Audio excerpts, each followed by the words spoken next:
My name is Michelle Carter, and I was 47 years old when I learned I was dying. That still sounds dramatic when I say it plainly like that, as if the truth arrived with thunder or broken glass or some kind of warning siren only I could hear. But that is not how it happened. The moment my life divided into a before and an after did not look like a tragedy at first. It looked like an ordinary Tuesday in March. It looked like a dark kitchen before sunrise, the coffee maker sputtering on the counter, the faint hum of the refrigerator, the house still wrapped in that sacred kind of silence that only exists before children wake up and start asking where their favorite hoodie is, or whether there are waffles left, or who forgot to sign what school form. It looked like my husband Daniel asleep upstairs, with one arm flung across my side of the bed, because even in sleep, he reached for me. It looked like the life I had spent 20 years building, one paycheck at a time. From the outside, there was nothing remarkable about us. We lived in a modest neighborhood outside Columbus, Ohio, in a house that was a little too small for 5 people, and full of the kind of clutter that comes from real life being lived in it. Shoes by the door, a violin case against the wall, half-finished art projects on the dining table, a cereal box somebody had rolled up and clipped shut wrong, school papers, library books, chargers with no owners. I worked nights, managing the warehouse crew at Patterson Distribution Center. It was not glamorous. Nobody ever grew up dreaming of fluorescent lights, steel-toed boots, and inventory reports at 2 in the morning. But it paid enough. Enough for groceries, enough for mortgage payments, enough for gas in both cars, enough to pretend we were slightly less close to the edge than we really were. Daniel worked part-time at the local library, which suited him in a way I had always envied. He was patient, thoughtful, soft-spoken. The kind of man who could recommend a novel to a stranger and somehow also make that stranger feel understood. He loved books more than money, which was beautiful in theory and complicated in practice. So I carried more of the bills, and we both told ourselves that was temporary. That once the kids were older, once this or that expense was over, once life loosened its grip a little, things would even out. We had 3 children. Emma was 17 and had inherited all the dangerous parts of my heart. She was brilliant, emotional, stubborn, and capable of staring at a blank canvas for 6 straight hours without noticing the world had moved on without her. She wanted art school, which was both thrilling and terrifying, because dreams are expensive in America, and artistic dreams somehow come with extra zeros attached. Ryan was 15 and forever hungry. He had recently discovered engineering and walked around the house explaining structural flaws in things that had been standing perfectly fine for years. He had my sarcasm, Daniel's eyes, and a habit of pretending not to care about anything while caring too much. And Lily was 13, though if I called her my baby in public, she would have died on the spot from humiliation. She played violin with the kind of seriousness that made adults lower their voices around her. There was something haunting about the way she played. Not polished exactly, not yet, but feeling heavy. Like she understood longing before she had earned it. Life was tight, but it was good. That is the detail that matters. Because people like neat stories. They like to imagine disaster only comes for already broken families, already cold marriages, already doomed lives. They want warning signs. They want emotional weather forecasts. But our life before all of this was warm. We had movie nights on Fridays. Daniel made popcorn badly and insisted burnt pieces added character. Sundays meant some version of a slow-cooked dinner, and at least one child complaining before taking seconds anyway. We had a long-running family tradition of terrible jokes, most of them mine, and every time the kids groaned, I counted it as applause. On weekends, when I wasn't sleeping off night shifts, I drove for extra money. Daniel sold old rare books online sometimes, and I did side deliveries when they were available. We were the kind of family always patching, adjusting, shuffling money from one category to another, and calling it responsible budgeting instead of low-grade panic. Still, I believed we were moving forward, slowly, unevenly, but forward. The symptoms started quietly enough to excuse. Fatigue was easy. I worked too much. Bruises on my arms and legs? I worked in a warehouse. I bumped into things. Always had. Night sweats? Hormones, probably. Stress. Middle age. Cheap sheets. Bad luck. Even the dizziness I kept filing away as exhaustion. 47 is young, until it isn't. One day you are powering through double shifts, and the next, somebody is recommending magnesium supplements and better sleep hygiene. Like those things can solve a life. Daniel noticed before I admitted anything to myself. "You're pale," he said one evening, as I stood over the stove stirring pasta sauce with one hand and sorting school forms with the other. "I'm white, Daniel. Pale is part of the package." He smiled, but only briefly. That wasn't funny enough to dodge the question. "I'm tired." "You're always tired." "That's because I'm raising 3 children and financially supporting one very handsome librarian." That made him laugh, and I kissed his cheek on my way past him, using movement the way some people use doors, to end conversations before they become dangerous. That was how it went for weeks. Small symptoms, small lies. Nothing dramatic. Until the morning, my body made the decision for me. My shift was supposed to start at 5. I woke a little after 4, and before I was fully conscious, I knew something was wrong. The room was turning in slow, nauseating circles. My skin felt damp. My mouth tasted metallic. When I swung my legs over the side of the bed, the floor seemed to dip away from me. I barely made it to the bathroom. I vomited hard enough to bring tears to my eyes.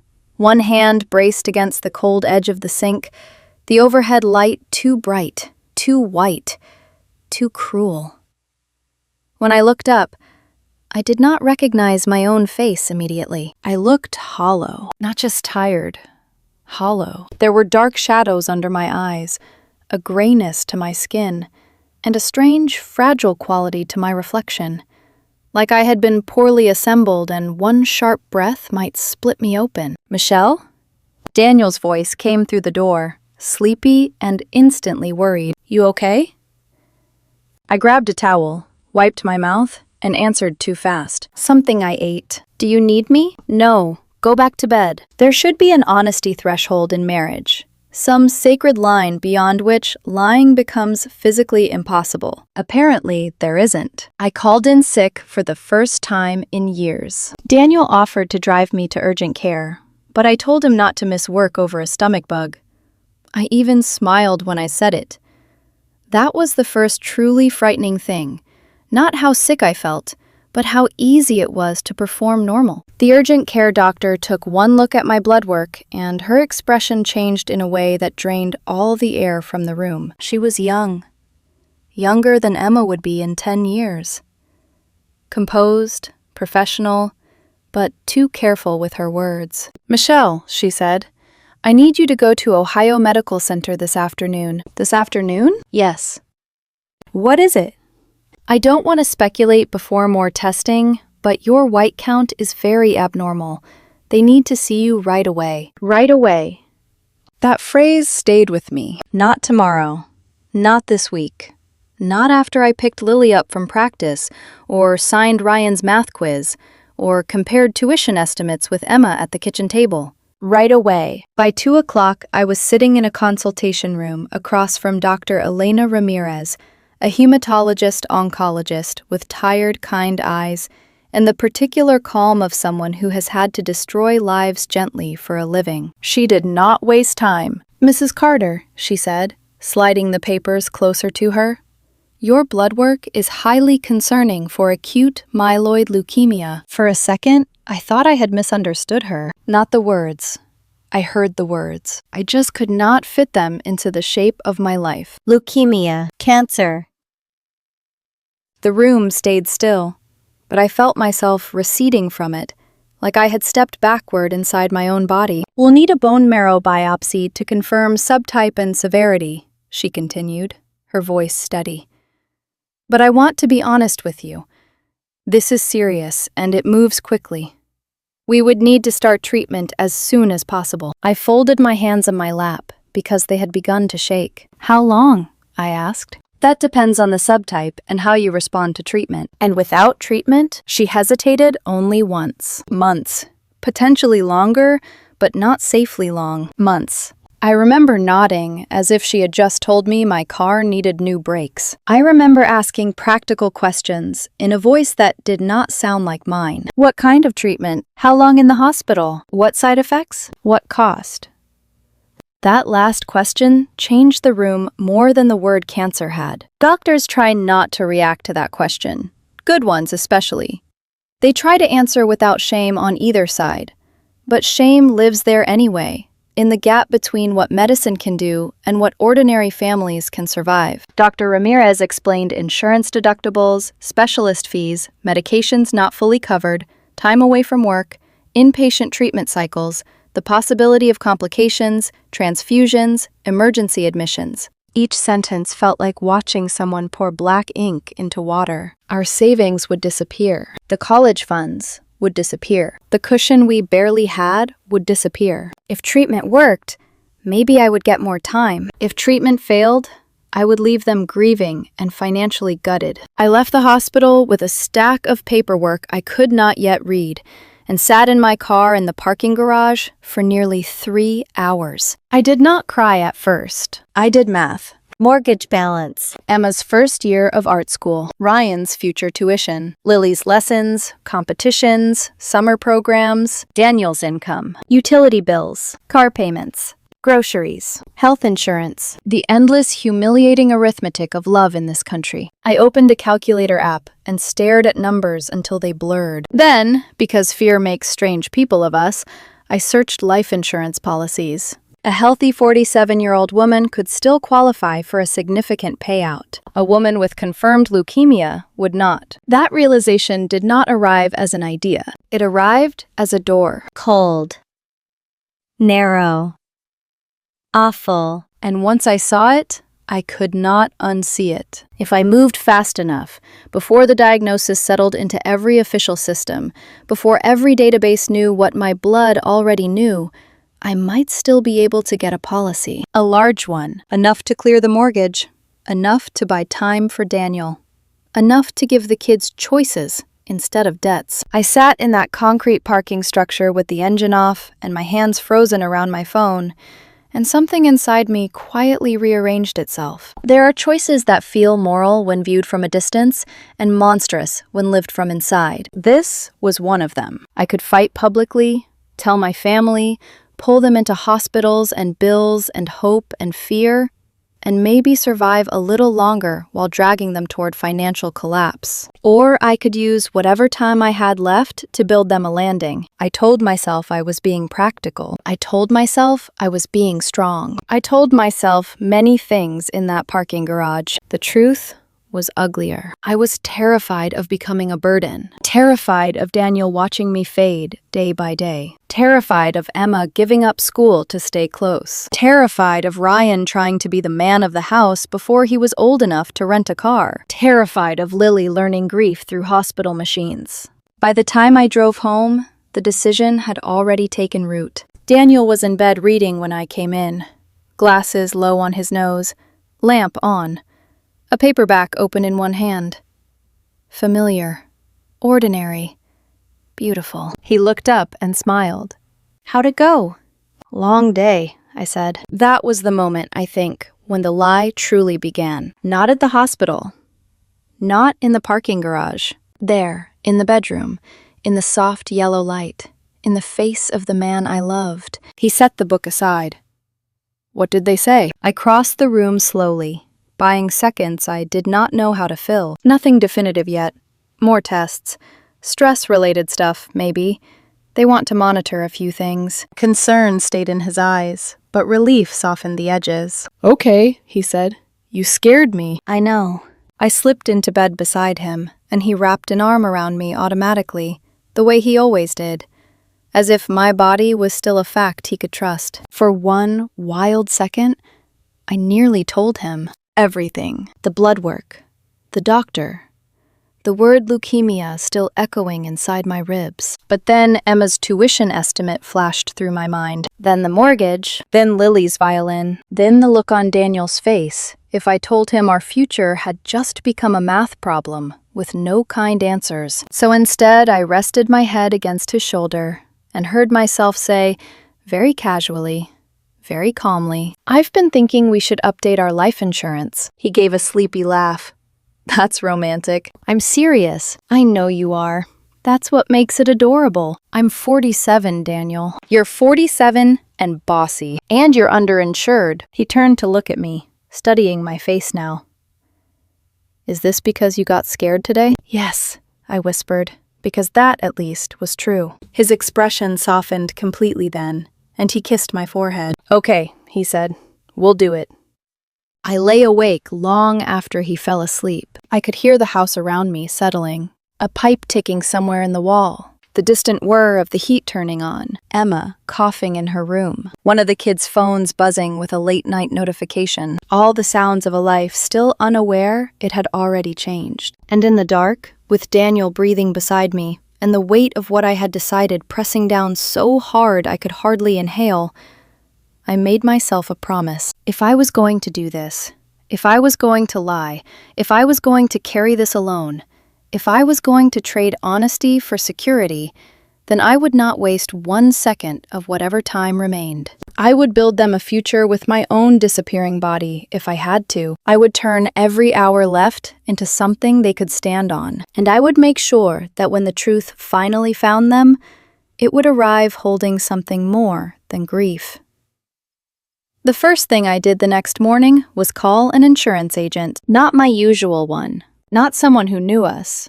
I chose a firm 2 towns over, far enough to feel anonymous, close enough to move quickly. Her name was Karen Whitfield, and she had the kind of voice that sounded permanently reassuring, like nothing truly bad could happen if she was involved in the paperwork. "Mrs. Carter, we can absolutely walk you through some options," she said over the phone. "Given your age, you're in a good bracket for competitive rates, assuming no major health issues." Assuming. There it was again. The invisible line I was about to step over. "No major issues," I said smoothly. By the time I hung up, I had an appointment scheduled for that afternoon. I did not tell Daniel. I did not tell anyone. I dressed more carefully than I had in months. A fitted blouse. A little makeup. I even curled my hair, standing in the bathroom with trembling hands and forcing them to steady. I needed to look like a woman who had a future. Healthy people don't realize how much health shows up in the smallest details. Skin tone, posture, the way you breathe between sentences. I had to perform all of it. When I sat across from Karen in her office, I smiled like someone who was simply being responsible. "So," she said, tapping her pen lightly against a form, "what prompted you to start thinking about life insurance now?" I had rehearsed this. "A coworker's spouse passed away unexpectedly," I said. "It just made me realize we haven't updated anything in years." "That's very smart," she said warmly. "A lot of people wait too long." If she only knew. We went through the questions one by one. Medical history. Hospitalizations. Chronic conditions. Symptoms. Each answer felt like placing a brick between me and the truth. No. No. No. No. I did not hesitate. That was the most disturbing part. Somewhere between the hospital and this office, I had already become someone capable of this. She scheduled a physical exam for the following week. Standard procedure, she explained. Blood pressure, basic labs, general health check. I nodded like it was routine. Inside, I was calculating. I had a window, a narrow one, before test results officially circulated, before diagnoses were logged in every system that mattered, before my body betrayed me too obviously to hide. When I left her office, I sat in my car again, just like the day before, except this time, I wasn't paralyzed. I was moving, and that, somehow, was more terrifying. The physical exam required strategy. That was when I called Dr. Ramirez again. "I need something," I said, my voice lower than usual, "to stabilize me, just for a few days. There was a pause on the other end. Michelle, what are you doing? I'm trying to buy time. For treatment? No. Another silence. Longer this time. You're making a mistake, she said finally. Whatever you're thinking, whatever plan you're forming, this is not how this should go. I know how it should go, I said quietly. I just can't afford it. You can't afford not to try. I can't afford to destroy them trying. The words came out sharper than I intended, edged with something dangerously close to anger. Not at her. At the situation. At the fact that survival had a price tag. At the fact that I was sitting here negotiating my own life like a budget line item. She exhaled slowly. I can prescribe a short course of steroids, she said at last. It may temporarily improve your energy levels, your appearance. But Michelle, this is not a solution. I know. And I need you to understand that if you delay treatment, the disease will progress rapidly. I understand. Another pause. Your family deserves to know. My family deserves a future, I replied. Neither of us spoke for a moment.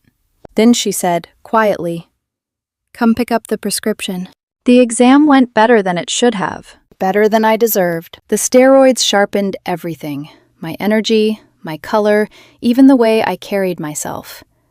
I looked like someone who was just tired, not someone whose blood was quietly turning against her. The nurse took my vitals, made small talk about the weather, asked if I exercised regularly. Yes, I said. I almost laughed at that. If vomiting in a warehouse bathroom counted, then yes, I was incredibly active. When it was over, I walked out into the parking lot with a strange, hollow victory sitting in my chest. I had passed. A week later, Karen called. Mrs. Carter, I'm happy to let you know your policy has been approved. I closed my eyes. How much? $1 million. For a second, I couldn't breathe. 1 million. Not as a number, as a future, as college tuition, as mortgage payments, as time Daniel wouldn't have to spend choosing between electricity and groceries. When does it take effect? I asked. As soon as your first premium clears. I'll make the payment today. I did it immediately, before I could think, before I could hesitate, before anything could stop me. The payment processed that afternoon. The confirmation email arrived minutes later. By the next morning, my official diagnosis was entered into the hospital system. The door had closed behind me, and I was on the other side of it. Living with a secret that large doesn't feel dramatic. It feels logistical. That's the part nobody tells you. There's no constant crying, no daily breakdowns. There's scheduling, Planning. Adjusting. You wake up, and instead of asking, how do I feel? You ask, what do I need to hide today? I started treatment the following week. Not the aggressive protocol Dr. Ramirez had recommended. A milder outpatient version. Something designed not to cure, but to slow, to stretch, to bargain with time. You might gain 6 months, she said during one appointment. Maybe a year if your body responds unusually well. I'll take it, I said. She studied me carefully. You're really going to do this, she murmured. All of it. Alone. I nodded. She didn't try to stop me after that, but something in her expression changed. Not approval, not exactly, but a kind of reluctant understanding. At home, I built a second life, one made entirely of explanations. I got offered more hours. There's a new regional coordination project. I might have to travel occasionally. Daniel raised an eyebrow at that one. Travel? Since when does a warehouse manager travel? Since they trust me, I said lightly. He smiled, proud. That smile almost broke me. The treatments were harder than I had imagined. Nausea that came in waves so strong, I had to grip the edge of the sink and breathe through it like labor. Fatigue that settled into my bones, turning simple tasks into negotiations. Bruises that bloomed across my skin with no memory of impact. I became an expert in disguise. Concealer for the shadows under my eyes. Long sleeves for the bruises. Loose clothing to hide the weight I was already starting to lose. When my hair began thinning, I stood in the bathroom one night and shaved it off completely. Daniel walked in halfway through and froze. Michelle. I turned toward him, forcing a grin. New look, He stared at me for a second, then shook his head and laughed. You look like you're about to star in an action movie. Don't ruin this for me, I said. He crossed the room, ran a hand over my head, and kissed my temple. Still the most beautiful woman I know, I smiled. And then I went into the bathroom later and cried silently so he wouldn't hear. The hardest part wasn't the pain. It was normal life continuing. Emma would burst into the room, talking about portfolios and applications, her eyes bright with a future she could see clearly. Ryan needed help with calculus, spreading papers across the table while I struggled to focus on numbers that refused to stay still. Lily wanted me at every rehearsal, every recital, every moment. So I went. Always. I scheduled treatments around their lives. Sat in auditoriums with a thin layer of makeup masking the gray in my skin. Clapped until my hands hurt. Smiled until my face ached. Because if I was going to do this, if I was going to disappear slowly without telling them, then I would not miss anything. I worked more. Every overtime shift. Every weekend. Every holiday slot nobody else wanted. My coworkers started joking about it. You trying to buy the company? One of them laughed. Just like money, I said. That part, at least, wasn't a lie. I opened a separate savings account. Daniel didn't know about it. I labeled it something boring, something invisible. Holiday fund. He never checked my files. There was no reason to. Trust is quiet like that. Month by month, the number grew. 10,000. 15, 20. Every deposit felt like stealing time from my own body and converting it into something tangible, something they could use when I was gone. Driving late one night after a shift, I had to pull over. The nausea hit so suddenly I barely made it to the shoulder. I leaned forward, breathing hard, waiting for the wave to pass. A car sped by, headlights flashing across the windshield. For a moment, I just sat there, hands on the steering wheel. Too tired to move, too stubborn to stop. A knock on the window startled me. An older woman stood outside, concern written all over her face. You okay, honey? I rolled the window down slightly. Yeah, just tired. She studied me for a moment. You working too hard? I let out a soft laugh. Something like that. She reached into her purse, pulled out a crumpled $20 bill, and handed it through the gap. For coffee, she said. I hesitated. I can't take it. Something in her voice didn't allow argument, so I took it. Thank you. You remind me of my daughter, she said. She works herself into the ground too. I swallowed. I'm working toward something, I said quietly. She smiled. Then I hope it's worth it. I watched her walk back to her car, sat there for a long moment. Then I started the engine again.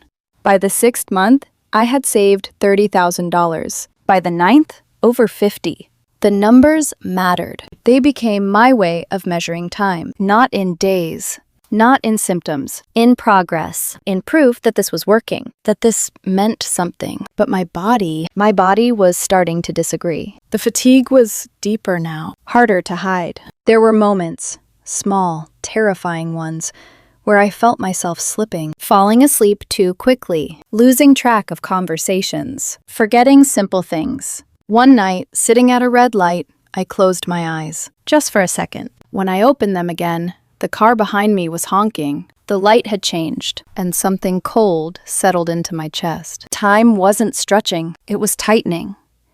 And I was running out of it faster than I had planned. By December, I had lost nearly 40 pounds. I explained it the way people explain things when they don't want to look too closely. I've been trying to eat cleaner, cutting carbs, just getting healthier. Daniel didn't argue. He worried, but gently, carefully. Like someone who trusted me enough not to push too hard. You're overdoing it, he said one evening, setting a protein shake in front of me. You don't need to prove anything to anyone. I smiled and took a sip. I know. I drank half of it while he watched. Then, an hour later, I locked myself in the bathroom and threw it up quietly. I rinsed the sink, brushed my teeth, reapplied concealer, and walked back out like nothing had happened. That became the rhythm. Appear. Disappear. Recover. Repeat.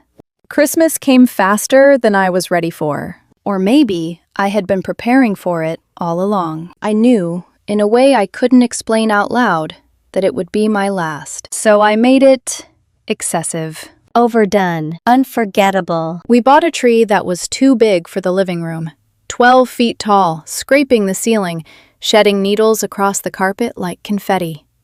Daniel laughed the entire time we tried to stand it upright. "This is ridiculous," he said, bracing it while I tightened the base with shaking hands. "It's festive," I insisted. "It's a fire hazard. Have some faith." He looked at me, smiling. "In the tree? In me." He softened at that. "I always have," he said. That sentence stayed with me longer than anything else that night. I always have.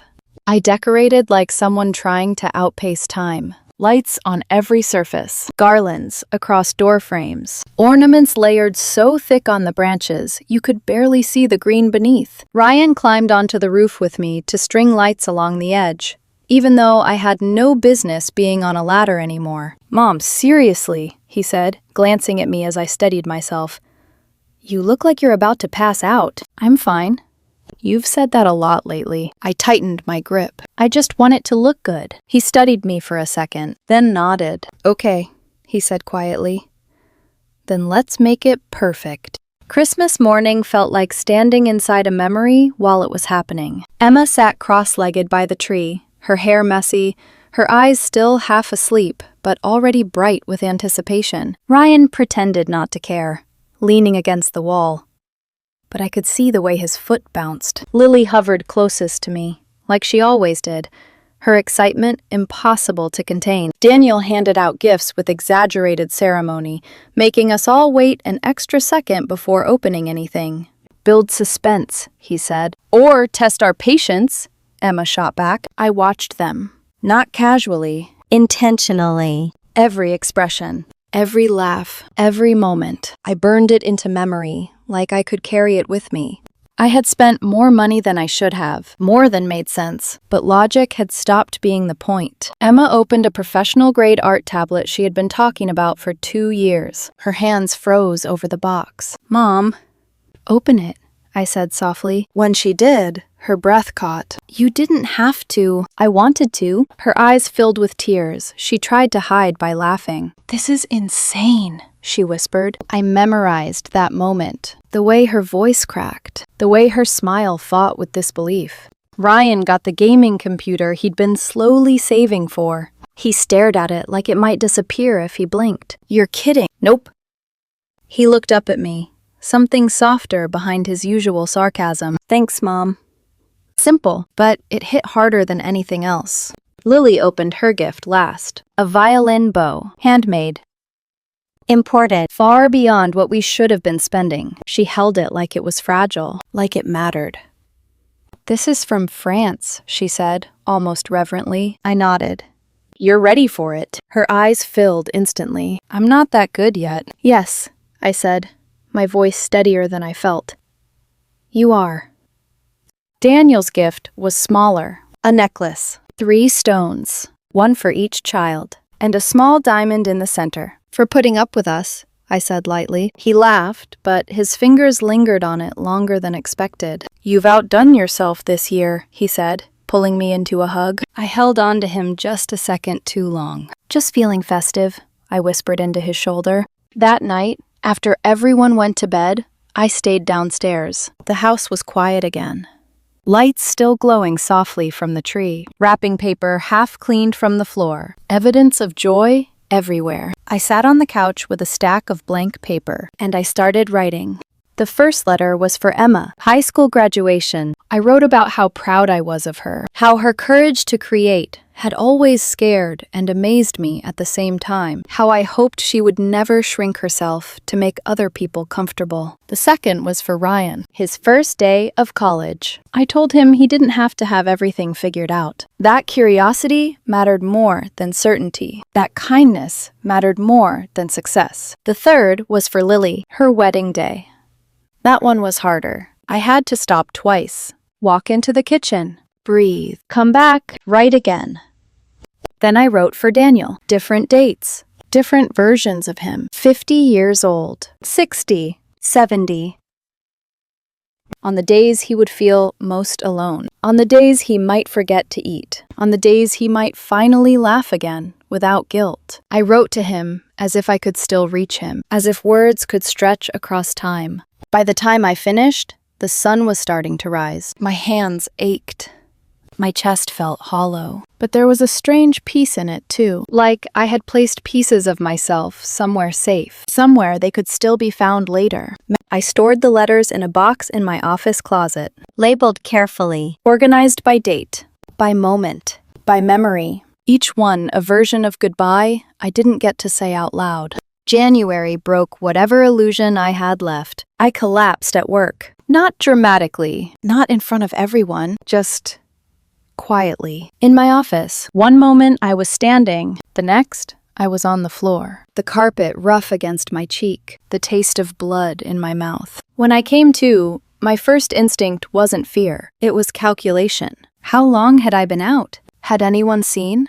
Was there blood on my shirt? I cleaned myself up in the bathroom, told my assistant I'd slipped, hit my face on the desk. She looked unconvinced. I smiled harder. I drove straight to Dr. Ramirez. She didn't bother hiding her reaction this time. Your counts are critical, she said flatly. Michelle, this is not sustainable. How long? I asked. She closed her eyes for a second. 3 months, she said quietly. Maybe less. 3 months. I nodded. Okay. That's all you have to say? I need to keep working. Her frustration finally broke through. You're going to die, she said. Very soon. I know. And you're still prioritizing overtime shifts? I'm prioritizing what comes after. She stared at me, and something in her expression shifted again. Not agreement, not approval, but acceptance. Like she understood she couldn't move me. So she changed tactics. I'll adjust your medications, she said. Stronger support. It may keep you functional a little longer. Thank you. You're asking me to help you do this. Yes. She hesitated, then nodded once. I'll help you, she said quietly. But I won't pretend this is right.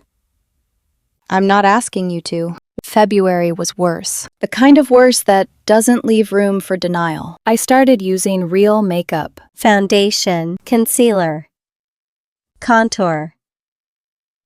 I watched tutorials in my car between shifts, learning how to paint life back onto my face. I bought padded shirts to hide how thin I'd become, told everyone I was cold all the time. Layered clothing became another excuse, another shield. The hardest moment came on Valentine's Day. Lily had a recital, a solo she had been practicing for months. The auditorium was full, soft lighting. Polite applause, the smell of perfume and polished wood. Normal. Everything looked normal. Halfway through her performance, my vision narrowed, like someone was slowly dimming the edges of the world. I gripped the armrest, focused on her, on the movement of her bow, on the sound of her playing. Stay, stay, stay. I could not pass out here. Not now. Not during this. Daniel leaned toward me slightly. You okay? Just proud, I whispered. That part was true. It was all true. The pride, the love, the overwhelming ache of knowing I would not see where this led. I made it through, somehow.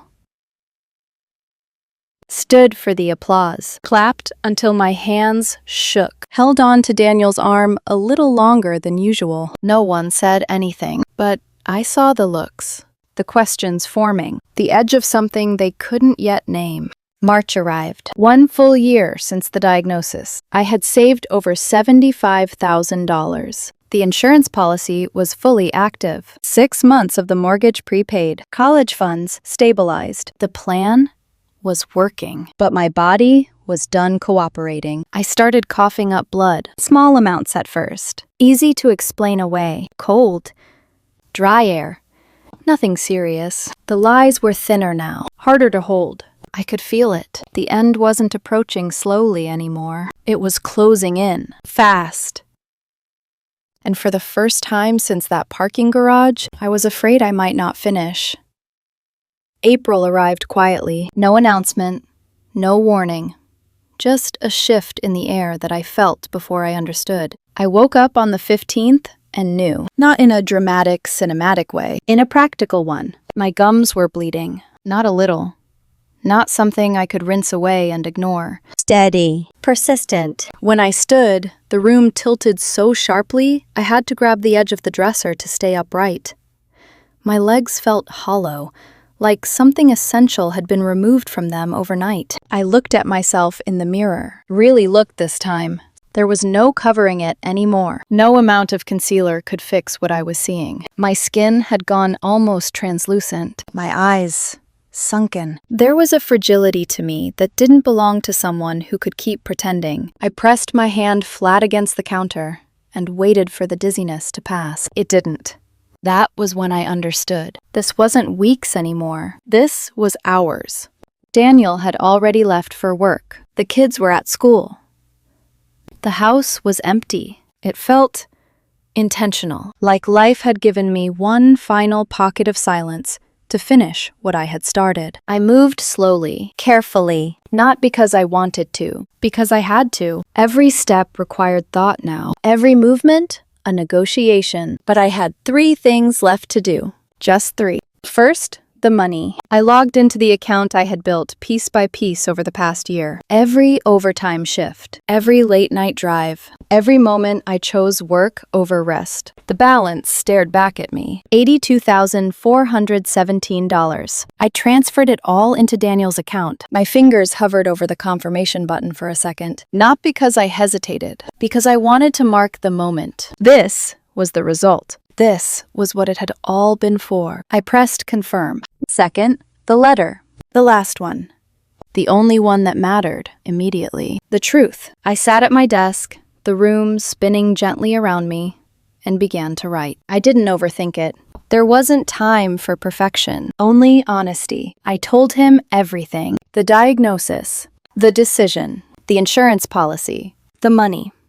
The lies, the reasons. I told him I knew he would be angry, that he should be angry, that I had taken something from him he could never get back. The chance to stand beside me in it. But I also told him why I did it. Not because I didn't trust him, because I trusted him too much. Trusted him to choose me over everything else.